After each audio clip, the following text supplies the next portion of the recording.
Hi, have a nice lunch. A while ago, I sat down with Herman Cain, who's running for president, and we had a wide-ranging interview. Today, I'd like to play a segment from it focusing on foreign policy, and he reveals something about his background that I didn't know, and I wonder if you knew. You know, it ain't rocket science, but maybe it is. Stay tuned.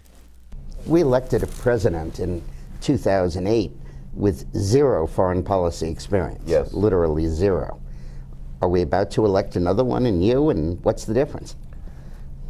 You will not be electing someone with zero foreign policy understanding. Okay. I will have a much better understanding of foreign policy as I am developing as we go through this process. I've already met and been briefed by a number of very well respected foreign policy, foreign relations experts. And so I am developing my perspective on some of these volatile situations we are involved in around the world. As an example, in Afghanistan, one of the things that I talk a lot about is the importance of a leader being able to make sure we're working on the right problem or the right problems. When I talk about immigration, I say that it's four and it's not one. We must secure the border. But let's go back to Afghanistan. Go back to Afghanistan, all right? So what is Let's the talk right? about Afghanistan. We've got three problems we're trying to deal with in Afghanistan. We have a military issue. We are winning. We are making great progress as a result of the surge. And unfortunately now President Obama wants to bring the surge back home. I think the timing is poor. The second is with the Afghanistan government itself. There are a lot of internal issues that we are literally working against because unfortunately Mr. Karzai has not been able to solidify enough the Afghan government. The third biggest problem in this whole scenario is Pakistan. As you know, our relationship with Pakistan has taken a hit lately, and rightly so, because we've learned some things that we did not know, particularly with respect to them harboring Osama bin Laden. And so the fact that Pakistan is right adjacent to Afghanistan, that's another relationship that we have to be able to manage. So my approach is to make sure that I get the right information from the right people, ask the right questions, and then determine what's in the best interest of the United States of America and put plans together to go forward based upon that. How would you stop Iran from developing nuclear weapons? The way that I would stop Iran from developing nuclear weapons is to execute the plan that I'm developing for America to get on the road to energy independence. When America gets on the road to energy independence, some people prefer to call it energy security because we don't want to scare our neighbors to the north, Canada, by saying we don't want your oil. No, we want your oil, but we want to utilize all of our resources here. When the United States becomes a major player in the world oil market, the price of oil is going to begin to go down. When the price of oil begins to go down, that will put a strain on Iran. For example, Saudi Arabia, they need $30 a barrel to keep their economy going. Mm-hmm. Iran needs $70 a barrel to keep their economy going. Mm-hmm. So the more energy independent we become, mm-hmm. the more pressure is going to put on the Iranian economy. So basically the strategy is we will choke them off of being able to spend money for the nuclear program, with the United States becoming a major mm-hmm. player in energy in the world. Now, of course, that will take a while. Yes. You have to start exploring, start drilling, yes. and so on. Yes. And the threat of their nuclear power is more imminent. Yes. So what can you do in the next, I mean, it could be too late by the time you're president, but you certainly don't have much more than 13 or 14 right. to deal with it. What would you do in that time span to stop it? Here's what I would do. First, we have, even though President Obama canceled that missile defense system in Turkey, mm-hmm. Which I did not agree with because the world is not mm-hmm. safer, I have made the statement that if they mess with Israel, they are messing with the United States of America.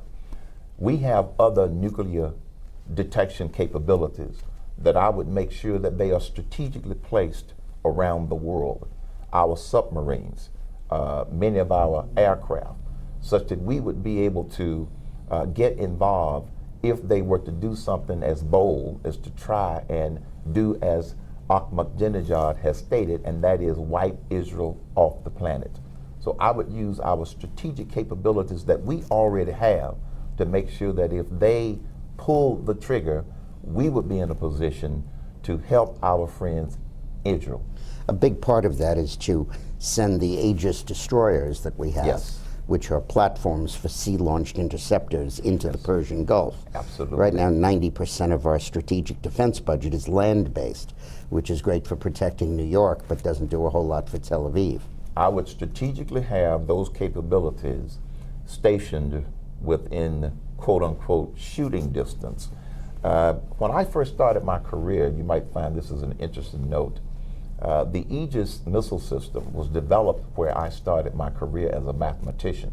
I didn't work on that system, but I worked in the area of ballistics that are being used even today in fighter aircraft and naval ships, and the Aegis project had a very large component right there at the naval weapons.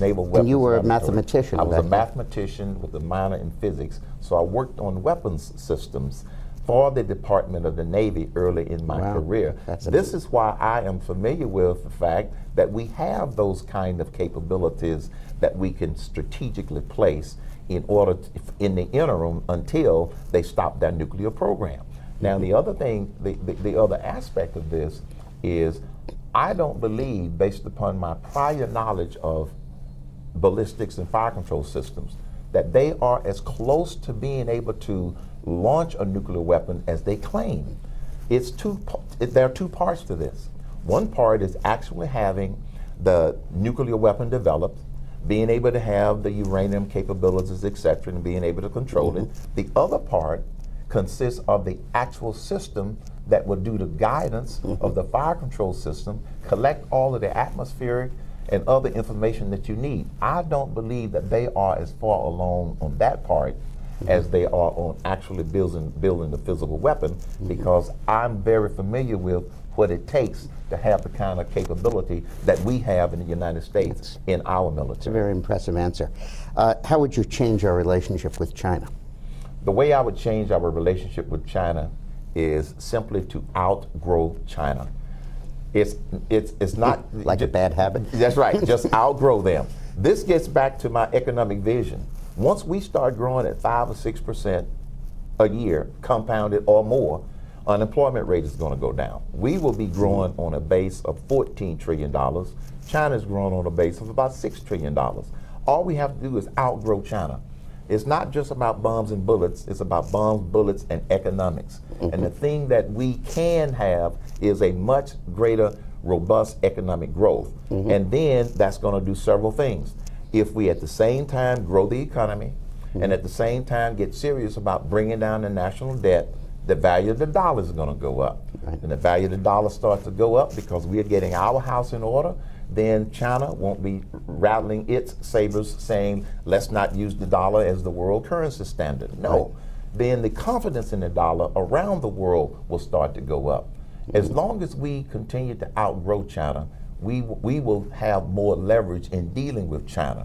Secondly, there are many advantages that the United States offers countries around the world to do business here if we become a much more business-friendly nation, which is why I mentioned phase 2 of my economic vision, and that is to get rid of this egregious tax code that we have, which will also help us to become a much more business-friendly nation.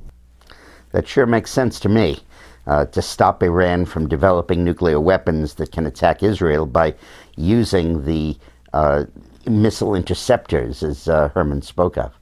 Anyway, great interview, and stay tuned. Next week we'll be doing another segment. Thanks.